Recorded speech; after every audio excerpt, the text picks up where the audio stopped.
నేను ఇప్పుడు చెప్పేటువంటి దాన్ని ఒక డిస్క్లైమర్‌గా మీరు స్వీకరించండి. ఎందుకంటే నేను చెప్పేది ఒక నా ఊహాజనితమైనటువంటి విషయం మాత్రమే. నేను చెప్పిన దాన్ని బట్టి మీరు ఏది చేయవద్దు. మీరు మీ ఫైనాన్షియల్ అడ్వైజర్స్‌ని బేస్ చేసుకొని ఏదైనా చేయండి.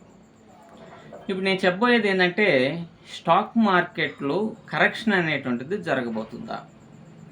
అంటే చాలామంది చాలా కాలం నుంచి ఇప్పటి నుంచి కాదు, ఒక 6, 7 నెలల క్రితం నుంచే మార్కెట్ అనేటువంటిది బాగా హైకెళ్ళిపోయింది. సో, కరెక్షన్ అనేటువంటిది జరిగిద్దని దాదాపుగా 6, 7 నెలల నుంచి చెప్తానే ఉన్నారు. కానీ ఇప్పటివరకు జరగలేదు. ఎందుకని జరగలేదు అంటే, సహజంగానే చాలా వరకు స్టాక్ మార్కెట్ ఎలక్షన్ రిజల్ట్ తర్వాత వచ్చేటువంటి పరిణామాలను బేస్ చేసుకొని ఏదైనా ఒక స్టెప్ తీసుకోవాలి అని అనుకున్నారు. దాంతోడు నరేంద్ర మోడీనే మరలా ప్రధానమంత్రి అవుతాడు అనేటువంటి భావంతో కూడా కొద్దిగా మార్కెట్లు వాళ్ళ యొక్క ఇన్వెస్ట్మెంట్స్ని ఉంచారనమాట. ఇది అసలు మెయిన్ కాన్సెప్ట్. అయితే మనం ఒకసారి ఆలోచించాలి. కరోనా క్రైసిస్ పీరియడ్ తర్వాత 2020 సంవత్సరంలో 7,800కి వెళ్ళినటువంటి నిఫ్టీ ఇప్పుడు దాదాపుగా 24,000 వరకు ఉన్నది. అంటే ఎన్ని రెట్లు పెరిగింది? 3 రెట్లు పెరిగినాయి.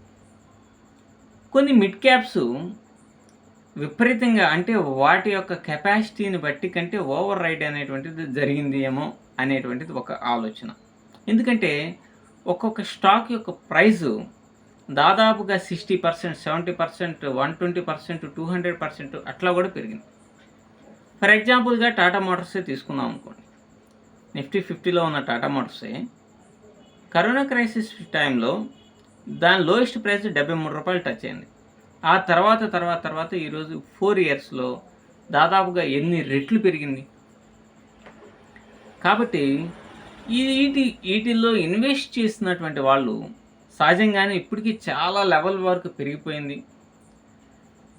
గవర్నమెంట్కి ఏమన్నా పూర్తి మెజారిటీ అనేటువంటిది లేదు, ఇతర పార్టీల మీద డిపెండ్ అయి ఉండటం. సో ఇట్లాంటి వాటి పరిణామాల కారణంగా నేను మార్కెట్ అనేటువంటిది పూర్తిగా పడిద్ది అని నేనేం చెప్పడం లేదు, కానీ కొంత కరెక్షన్ అనేటువంటిది జరగడానికి అవకాశం ఉంది.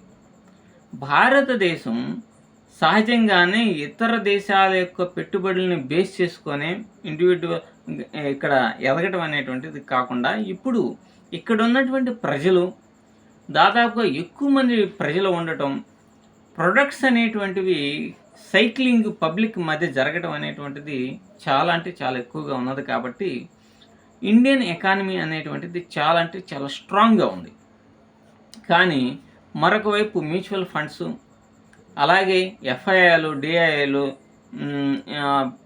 మనలాంటి వాళ్ళు ఇన్వెస్ట్ చేసినటువంటి వాళ్ళు లాభాలు అనేటువంటిది చాలా ఎక్కువగా ఉన్నాయి. కాబట్టి ఏదైనా సరే ప్యానిక్ సిచ్యువేషన్ కనుక సింపుల్గా ఒక నెగిటివ్ న్యూస్ అనేటువంటిది కనుక స్ప్రెడ్ కనుక అయితే, అది ఒక వారం రోజుల పాటు కనుక మార్కెట్లో సర్కిలింగ్ కనుక జరిగితే సహజంగానే ఇన్వెస్టర్స్ కొంత భయపడేటువంటి అవకాశం ఉంది.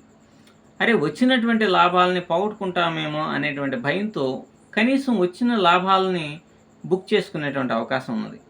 అలాగే ఇప్పుడు ఎటువంటి పరిస్థితులు అన్నీ కామ్గా ఉన్నప్పటికీ కూడా హైగా ప్రాఫిట్స్ అనేటువంటిది వచ్చినాయి. కాబట్టి ఓవర్బాట్ అనేటువంటిది బాగా ఎక్కువగా జరిగింది అనేటువంటి ఉద్దేశంతో తమకు వచ్చినటువంటి లాభాల్లో కనీసం 50% అయినా బుక్ చేసుకునేటువంటి అవకాశం కూడా ఉంటుంది.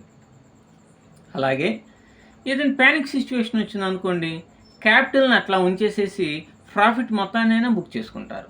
సో ఇది జరిగేటువంటి అవకాశం ఉందేమో అనేటువంటిది నా ఆలోచన, నా లాజిక్. అయితే ఇండియన్ ఎకనామిక్ సిస్టమ్ అనేటువంటిది చాలా స్ట్రాంగ్గా ఉంది, కానీ ప్రాఫిట్ బుకింగ్ చేసుకుందాము అనేటువంటి కాన్సెప్ట్తో కనుక పెద్ద పెద్ద సంస్థలు కనుక ముందడుగు కనుక వేసి వారు ఇన్వెస్ట్ చేసినటువంటి వాటిని కనుక అంటే ప్రాఫిట్స్ని కనుక బుక్ కనుక చేసుకుంటే దాని ప్రభావం మార్కెట్ మీద చాలా ఎక్కువగా ఉంటుంది. కాబట్టి ఇప్పుడైతే ఆల్ టైమ్ హై ఉంది, మార్కెట్ అనేటువంటిది అక్కడక్కడే కరెక్షన్ కన్సాలిడేషన్ మోడ్లో ఉన్నది. సో ఇప్పుడున్నటువంటి పరిస్థితుల్లో ఇన్వెస్ట్మెంట్ చేయాలి అని అంటే మంచి ఫైనాన్షియల్ అడ్వైజర్స్ సూచనలు సలహాలతోనే చేయండి. ఎవరి సలహాలు సూచనలు లేకుండా ఇన్వెస్ట్మెంట్ అనేటువంటిది చేయవద్దు.